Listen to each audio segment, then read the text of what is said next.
ઓમ શ્રી ગણેશાય નમઃ. જય શ્રી કૃષ્ણ મિત્રો. આજે આપણે શ્રી હરિ વિષ્ણુ ભગવાન વિષ્ણુના વરાહ અવતારની કથા સાંભળીશું. આ શ્રીમદ ભગવત અવતાર કથા છે. શ્રી હરિ વિષ્ણુના અવતારની કથા છે, વરાહ અવતારની કથા. પૂરા ધ્યાનથી મનથી સાંભળજો. ભગવાનની કથાઓ વાર્તાઓ સાંભળવાથી મિત્રો મનમાંથી જે વિકૃતિઓ હોય છે દૂર થાય છે, મન શુદ્ધ અને શાંત થાય છે. ભગવાન આપણની બધી જ મનોકામના પૂરી કરે છે. અને ભગવાનની કથાઓ મિત્રો ક્યારેય અધૂરી ન છોડવી જોઈએ. ભલે તમે ગમે તે ભગવાનની કથાઓ સાંભળતા હોય, જે પણ શ્રદ્ધા હોય એ ભગવાનની કથા સાંભળતા હોય, પણ ક્યારેય એ કથાઓ અધૂરી મૂકવી ન જોઈએ. આનાથી ભગવાનનું અપમાન ગણાય છે અને પાપ લાગે છે. માટે મિત્રો ભગવાનની કથા પૂરા ધ્યાનથી સાંભળજો અને બીજાને સંભળાવજો, શેર કરજો. ભાગવત પુરાણ અનુસાર જે મનુષ્ય ભગવાન વિષ્ણુના 24 અવતારની કથા સાંભળે છે, પ્રસન્ન મનથી સાંભળે છે, તેને વૈકુંઠની પ્રાપ્તિ થાય છે. તેના બધા જ પાપ કર્મ નષ્ટ પામે છે. વ્યક્તિ સદગતિને પ્રાપ્ત થાય છે. માતા લક્ષ્મીની કૃપા સદાય એમના પર બની રહે છે. ભાગ્યના દરવાજા ખુલે છે. ઘરમાં સુખ શાંતિ સદાય બની રહે છે. પ્રિય મિત્રો, હું આશા રાખું છું કે તમે આ ભગવાન વિષ્ણુના વરાહ અવતારની કથા ધ્યાનથી સાંભળજો, હૃદયથી સાંભળશો અને બીજાને પણ સંભળાવીને પુણ્ય કમાશો. તો ચાલો શરૂ કરીએ કથા. મિત્રો, કથા સાંભળતા પહેલાં જો તમે મારી ચેનલમાં નવા દર્શક મિત્રો છો, મહેમાન છો, તો આ ચેનલને સબસ્ક્રાઈબ પણ જરૂર કરી દેજો. વિડીયો લાઇક ને શેર પણ જરૂર કરજો. ઓમ ગંગ ગંગ ગણપતે નમઃ. ઓમ નમો ભગવતે વાસુદેવાય. પ્રિય ભક્તગણો, જય અને વિજય ભગવાન વિષ્ણુના 7મા દરવાજાના દ્વારપાળ હતા. એક દિવસ જ્યારે ભગવાન બ્રહ્માજીના માનસ પુત્ર સનગાતિક મુનિ ભગવાનને મળવા માટે વૈકુંઠ આવ્યા. એમની ઉંમર બાળક જેટલી ક્યારેય વધતી જ નથી. એ માત્ર બાળ સ્વરૂપમાં જ રહે છે. જ્યારે સનકાદિક મુનિ ભગવાન વિષ્ણુના વૈકુંઠ લોક ગયા તો ત્યાં જય અને વિજય નામના આ બંને દ્વારપાળે એમને રોકી દીધા. જો કે સનકાદિક મુનિઓને કોઈ પણ સમયે જવાની અનુમતિ હતી. આમ પણ સંતને ક્યાંય પણ જવાની અનુમતિ હોય છે. તેને રોકવાથી ઠીક નથી થતું, તેમને રોકવા ન જોઈએ. પણ જય અને વિજયે એના ઘમંડમાં આવીને સનકાદિક મુનિને દરવાજે જ રોકી દીધા. એમને રોકવા એક બહુ ખોટું હતું, પણ જય અને વિજયને આ વાતનું ભાન ન રહ્યું અને સનકાદિક મુનિને સમજાવ્યા છતાં ભગવાને સનકાદિક મુનિએ સમજાવ્યા જય વિજયને, છતાં પણ એ બંને માન્યા નહીં અને તેમણે એ મુનિઓને પ્રવેશ કરવા દીધો નહીં. મુનિઓને પ્રવેશથી વર્જિત કરી દીધા. આના ફળ સ્વરૂપે સનકાદિક મુનિઓને ક્રોધ આવી ગયો. મુનિઓએ જય વિજયને અસુર થવાનો શ્રાપ આપ્યો. આમ તો સંત ઋષિ મહાત્માઓ જલ્દીથી ક્રોધ નથી કરતા, પણ જ્યારે પણ ક્રોધ આવી જાય છે ઋષિ મુનિઓને, તો એમાં પણ ભગવાનની કોઈને કોઈ લીલા જરૂર સંતાયેલી હોય છે. ભગવાનની લીલા જ હોય છે અને એ લીલા આપણે આ કથામાં સાંભળીશું. પ્રિય ભક્તો, સનકાદિક મુનિઓએ કહ્યું કે હે જય વિજય, તમે ધરતી પર જઈને અસુરના રૂપમાં જન્મ લેશો અને આ જન્મ તમે 3 વાર લેશો. 3 વાર તમે અસુર રૂપમાં જન્મ લેશો, ત્યારે જ તમારો ઉદ્ધાર થશે. જ્યારે તેમને શ્રાપ મળ્યો, જય વિજયને શ્રાપ મળ્યો, તો તેમને તેની ભૂલનો અહેસાસ થયો, એમને આભાસ થયો અને તેમણે ક્ષમા માંગી અને ભગવાન પાસે વિષ્ણુ પાસેથી વરદાન માંગ્યું કે અમારો ઉદ્ધાર, અમારો મોક્ષ તમારા હાથે જ થાય. અને ભગવાને એ સ્વીકાર કર્યું, વરદાન આપ્યું. ભગવાન બોલ્યા, હે જય વિજય, તમે બંને વિલાપ ના કરો. તમારા શ્રાપમાં પણ મારી માયા છે. તમારા ઉદ્ધાર માટે હું સ્વયં આવીશ. હવે શું થાય મિત્રો? જય અને વિજય વૈકુંઠ પરથી નીચે પડ્યા. દક્ષ પ્રજાપતિની પુત્રી અને દૈત્ય માતા દિતિના ગર્ભમાં આવ્યા. હિરણ્યાક્ષ અને હિરણ્યાકશ્યપ બંને મા દિતિ અને પિતા ઋષિ કશ્યપના પુત્ર હતા. બંને જન્મથી જ આકાશ સમાન વધતા હતા. તેમનું શરીર પર્વતો જેવું વિશાળ હતું અને શરીર પણ લોખંડની જેમ મજબૂત હતું. પ્રિય ભક્તગણો, હિરણ્યાક્ષ અને હિરણ્યકશ્યપ જ્યારે દિતિના ગર્ભથી જુડવા બાળકોના રૂપમાં જન્મ લીધો તો પૃથ્વી ધ્રુજી ઉઠી. આકાશમાં નક્ષત્ર અને બીજા લોકમાં પણ લોકો આમ તેમ ભાગવા લાગ્યા. ત્રાહિમામ થવા લાગ્યું. બધા દોડવા લાગ્યા. સમુદ્રમાં મોટી મોટી લહેરો ઉઠવા લાગી અને પ્રલયકારી હવા વાવા લાગી. હવા ચાલી અને એવું લાગતું હતું કે જાણે પ્રલય આવ્યો. હિરણ્યાક્ષ અને હિરણ્યકશ્યપ બંને જન્મ લેતાની સાથે જ મોટા થઈ ગયા. આમ તો કહેવાય છે કે દૈત્યોના બાળકો જન્મ લેતાની સાથે જ મોટા થઈ જાય છે અને તેમના અત્યાચારોથી ધરતીને પણ કંપાવા લાગે છે. યદથી હિરણ્યાક્ષ અને હિરણ્યકશ્યપ બંને બળવાન હતા, પણ તેને સંતોષ ન હતો. એ સંસારમાં અજયતા અને અમરતા પ્રાપ્ત કરવા માંગતા હતા. માટે તેમણે તેના ઉદ્દેશની પૂર્તિ માટે હિરણ્યાક્ષ અને હિરણ્યકશ્યપને તેમણે બ્રહ્માજીને પ્રસન્ન કરવા માટે બહુ મોટું તપ કર્યું. તેમના તપથી બ્રહ્માજી પ્રસન્ન થયા. તેમણે પ્રગટ થઈને કહ્યું કે તારા તપથી હું પ્રસન્ન થયો છું. બ્રહ્માજી બોલ્યા, વર માંગો, શું વરદાન જોઈએ છીએ? હિરણ્યાક્ષ અને હિરણ્યકશ્યપે જવાબ આપ્યો, ઉત્તર આપ્યો કે હે પ્રભુ, તમે અમને એવું વર આપો કે જેનાથી કોઈ અમને યુદ્ધમાં પરાજિત ન કરી શકે અને અમે કોઈનાથી મરી શકીએ પણ નહીં. અમે બંને કોઈનાથી ન મરીએ. બ્રહ્માજીએ તથાસ્તુ કહ્યું અને ત્યાંથી ચાલ્યા ગયા, અંતર્ધ્યાન થઈ ગયા. પ્રિય ભક્તો, બ્રહ્માજી પાસેથી અજયતા અને અમરતાનું વરદાન મેળવીને હિરણ્યાક્ષ ઉત્તરદંડતા અને સ્વેચ્છાધારી બની ગયું અને એ અસુરો ત્રણેય લોકમાં પોતાને સર્વશ્રેષ્ઠ માનવા લાગ્યા. બીજાની તો વાત જ શું કરવી, વિષ્ણુ ભગવાનને પણ તેની સમક્ષ તુચ્છ માનવા લાગ્યા. હિરણ્યાક્ષે ગર્વના ઘમંડમાં ત્રણેય લોકને જીતવાનું મન બનાવી લીધું. એ હાથમાં ગદા લઈને ત્રણેય લોકમાં જઈ પહોંચ્યા. દેવતાઓને જ્યારે તેને આવી રહ્યા છે, તેની પાસે આવી રહ્યા છે, અસુરો દેવતા પાસે આવી રહ્યા છે, તો અસુરોને આવી ખબર પડી તો એ ભયભીત થયા અને ઇન્દ્રલોક છોડીને બધા દેવતાઓ ભાગી ગયા. જોત જોતામાં તો સમસ્ત ઇન્દ્રલોકમાં હિરણ્યાક્ષનો અધિકાર સ્થાપિત થઈ ગયો. જ્યારે ઇન્દ્ર લોકમાં યુદ્ધ કરવા માટે કોઈ ના મળ્યું તો હિરણ્યાક્ષ વરુણની રાજધાની વિભાનગરીમાં જઈ પહોંચ્યા. તેણે વરુણ સમક્ષ ઉપસ્થિત થઈને કહ્યું કે હે વરુણદેવ, તમે બધા જ દેવતાઓને સંરક્ષણ કર્યું છે. બધા જ દેવતાઓને તમારી પાસે છુપાવ્યા છે. બધા જ દેવતા તમારી ત્યાં છે અને એના માટે મને તમારા પર બહુ ક્રોધ આવી રહ્યો છે. હવે હું તમારી સાથે યુદ્ધ કરવા માંગુ છું. આગળ હિરણ્યાક્ષે કહ્યું કે તમે દૈત્યોને પરાજિત કરીને રાજસુ યજ્ઞ કર્યા હતા. આજે તમારે મને પરાજિત કરવો પડશે. કમર કસીને તૈયાર થઈ જાઓ. મારી સાથે યુદ્ધ કરવા માટે મારી યુદ્ધની જિજ્ઞાસાને શાંત કરો.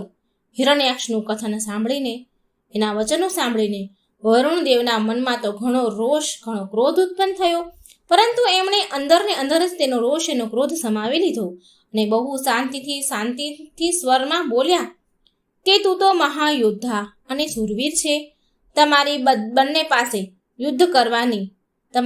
સાથે યુદ્ધ કરવાની મારી પાસે એટલી બધી ધીરજતા નથી, ક્ષમતા નથી. ત્રણેય લોકમાં ભગવાન વિષ્ણુને છોડીને કોઈ પણ એવું નથી કે જે તમારી સાથે યુદ્ધ કરી શકે. માટે તેની પાસે જાઓ, એ જ તમારી યુદ્ધની જિજ્ઞાસાને શાંત કરશે. તમે બંને એની સાથે જ યુદ્ધ કરવા યોગ્ય છો. હે દુષ્ટ રાક્ષસ, તમે ધરતી માતાને બહુ પ્રતાડિત કર્યા છે, બહુ તડપાવ્યા છે, તેમને બહુ દુઃખ આપ્યું છે. માટે ભગવાન વિષ્ણુ એક દિવસ તમને બંનેને દંડ જરૂર આપશે. વરુણ દેવનું આવું કથન સાંભળીને હિરણ્યાક્ષ ભગવાન વિષ્ણુની શોધમાં સમુદ્ર નીચે પાતાળમાં જઈ પહોંચ્યો. પણ ભગવાન વિષ્ણુ તેને મળ્યા નહીં. ત્યાંથી તે પૃથ્વી લોક પર આવ્યો. તેણે પૃથ્વીના બધા જ લોકોને હેરાન કરવાનું, તડપાવાનું, બધાને દુઃખી કરવાનું શરૂ કર્યું. જ્યાં પણ પૂજા પાઠ હવન થાય ત્યાં જઈને તે વિધ્વંસ કરતો, બધી જ જગ્યાએ રૂકાવટ નાખતો, બધા જ લોકોને મારતો, કાપી નાખતો અને બધાના યજ્ઞ ભંગ કરતો. આવી રીતે બધા જ ઋષિ મુનિઓ દુઃખી થયા, તડપવા લાગ્યા. ધરતી માતાની તો આંખમાંથી આંસુ નીકળવા લાગ્યા. ધરતી માતા રડવા લાગ્યા. ધરતી માતા રોદન કરવા લાગ્યા. ધરતી માતાને રડતા જોઈને હિરણ્યાક્ષ સમજી ગયો કે ભગવાન વિષ્ણુની કમજોરી ધરતી જ છે, માટે તેણે ધરતી માતાને ચોરી કરવાનો નિર્ણય કર્યો કે ધરતી માતાને ચોરી કરી લઉં. તેણે ધરતી માતાનું હરણ કર્યું અને તેને ચોરી લીધા અને સમુદ્રમાં, પાતાળમાં, અંતરિક્ષની અંદર જઈ અનંત ઊંડાણમાં ખૂબ ઊંડે સંતાડી દીધા. માતા ધરતીને તેને એવું વિચાર્યું, હિરણ્યાક્ષે એવું વિચાર્યું કે હું ધરતીને કષ્ટ, પીડા, દુઃખ આપીશ તો વિષ્ણુ મારી સાથે યુદ્ધ કરવા જરૂર આવશે અને મારી યુદ્ધની ઈચ્છા પૂરી થશે. જ્યારે હું ધરતીને દુઃખી કરીશ, રડાવીશ, તેને ઘોર પીડા આપીશ, ત્યારે જ વિષ્ણુ મારી સામે આવશે. આમ વિચારીને હિરણ્યાક્ષે પૃથ્વીને અંતરિક્ષમાં અનંત ઊંડાણમાં, અનંત ઊંડી જગ્યાએ સંતાડી દીધા, ઘોર અંધકારમાં સંતાડી દીધા. અને એ પૃથ્વી આ પ્રકારે અનંત અંધકારની ગહેરાઈમાં ડૂબી ગઈ. પૃથ્વી માતા ભગવાન વિષ્ણુને પ્રાર્થના, યાચના કરવા લાગ્યા, કરગરવા લાગ્યા, તેમને પોકારવા લાગ્યા કે હે નારાયણ, હે નારાયણ, હે વાસુદેવ, તમે મારી રક્ષા કરો. હે પ્રભુ, તમે મને આ અનંત ઊંડાણમાંથી બહાર નીકાળો, આ અંધકારમાંથી બહાર નીકાળો. મારી અંદર જે જીવ સમાયેલા છે તેને હું ભરણ પોષણ કેવી રીતે કરીશ? એ જીવોની રક્ષા હું કેવી રીતે કરીશ? એ જીવોને હું જીવતા કેવી રીતે રાખીશ? હે પ્રભુ, જો તમે મારી સહાયતા ન કરી તો હું આ જીવોની રક્ષા કરવામાં અસમર્થ થઈ જઈશ. હે પ્રભુ, હે શ્રી વિષ્ણુ, હે વાસુદેવ, હે પ્રભુ, આજે મારી ઉપર બહુ મોટું સંકટ આવ્યું છે. મને તમારી અત્યંત જરૂરત છે. હે પ્રભુ, મારું કલ્યાણ કરો. પ્રિય ભક્તગણો, પૂરું બ્રહ્માંડ રુદન કરવા લાગ્યું. પૃથ્વી માતાની કરુણ પોકાર સાંભળીને ભગવાન વિષ્ણુએ વરાહ અવતાર લીધો. આમ તો વરાહ અવતાર ભગવાન પહેલા જ લઈ શકે એમ હતા, પણ ભગવાન હિરણ્યાક્ષને તેની ભૂલ સુધારવાનો અવસર આપી રહ્યા હતા. કેમ કે ભગવાન સદાય પાપ કરનારા વ્યક્તિને પણ સુધારવાનો અવસર જરૂર ને જરૂર આપે જ છે. પણ જ્યારે એ વ્યક્તિ નથી સુધરતો તો તેને તેના પાપનો ઘડો ભરાઈ જાય ત્યારે ભગવાન તેને સ્વયં તેનો અંત કરે છે, દંડ આપે છે. બસ આવું જ થયું હતું હિરણ્યાક્ષની સાથે. હવે તો ભગવાન વિષ્ણુનું ધીરજનું બાણ તૂટ્યું.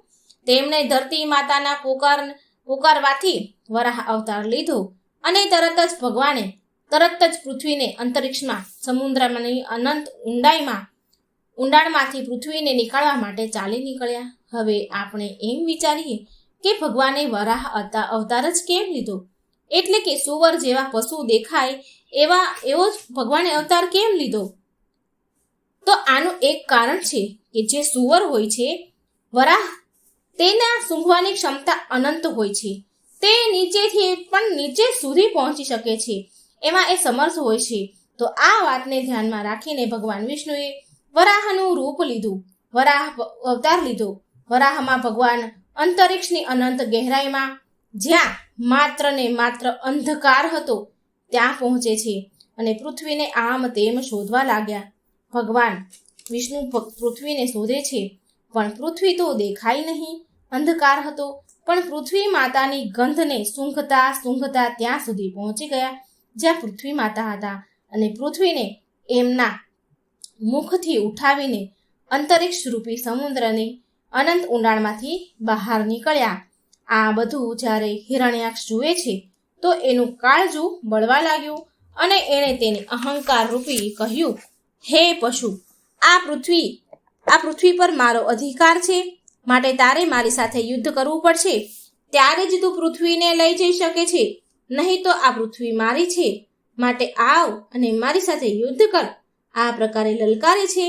આવો લલકાર સાંભળીને પણ ભગવાન વિષ્ણુ તેના પર ધ્યાન નથી આપતા, તેને જવા દે છે અને ત્યાંથી પૃથ્વી માતાને લઈને ચાલ્યા જાય છે. ભગવાન વિષ્ણુ વરાહે તેમના દાંતો ઉપર ધરતીને ઉઠાવી હતી અને ચાલતા જતા હતા. અને આ બાજુ આ દુષ્ટ રાક્ષસ હિરણ્યાક્ષ મનમાં વિચારવા લાગ્યો કે આ વરાહ કોણ છે? ધરતીને તેના દાંતો ઉપર કોઈ ન ઉઠાવી શકે. આ અવશ્ય વરાહના રૂપમાં ભગવાન વિષ્ણુ છે, કેમ કે એ જ દેવતાના કલ્યાણ માટે માયાનું નાટક કરે છે.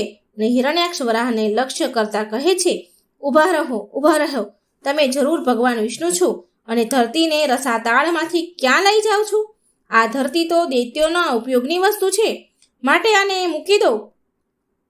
તમે અનેક વાર દેવતાના કલ્યાણ માટે દૈત્યોને છેતરી લીધા છે. આજે મને છેતરીને નહીં જઈ શકો તમે. આજે હું જૂના વેરનો બદલો ચૂકવીને જ રહીશ. આવી રીતે હિરણ્યાક્ષે તેના કટુ વાણી ભગવાનને કહે છે, પણ છતાંય ભગવાન વિષ્ણુ શાંત જ રહે છે. તેમની અંદર એક રજ માત્ર પણ ક્રોધ ઉત્પન્ન નથી થતો. હિરણ્યાક્ષ આટલા કટુ વચન બોલવા છતાં પણ ભગવાન ક્રોધે ન આવ્યા. પ્રભુ તો તેના દાંતો ઉપર પૃથ્વીને મૂકીને આગળ જ વધતા રહ્યા. હિરણ્યાક્ષ ભગવાન વરાહરૂપી વિષ્ણુની પાછળ પાછળ જાય છે અને ભગવાનને ક્યારેક નિર્લજ્જ કહે છે, તો ક્યારેક કાયર કહે છે, તો ક્યારેક માયાવી કહે છે. પણ ભગવાન વિષ્ણુ તો માત્ર તેના આવા કટુ વેણથી હસતા જ રહ્યા. ભગવાન રસાતાળથી બહાર નીકળીને ધરતીને, પૃથ્વીને સમુદ્ર પર સ્થાપિત કરી.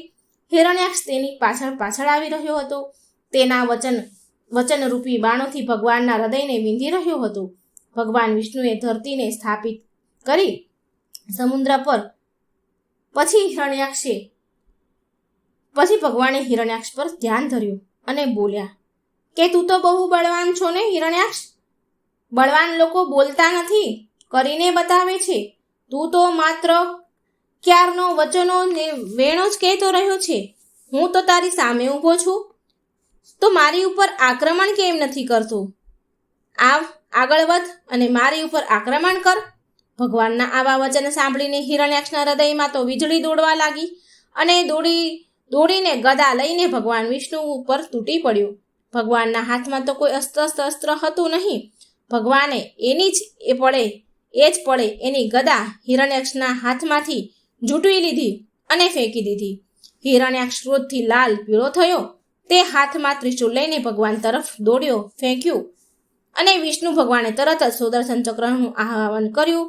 ચક્ર તેમના હાથમાં આવી ગયું અને તેમણે તેના ચક્રથી હિરણ્યાક્ષને ત્રિશૂળના ટુકડા કરી નાખ્યા. હિરણ્યાક્ષ તેની માયાનો પ્રયોગ કરવા લાગ્યો.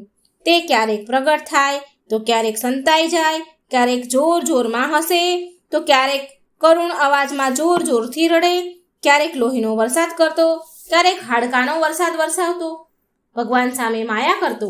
ભગવાન વિષ્ણુ તેની માયાને નષ્ટ કરતા જતા હતા.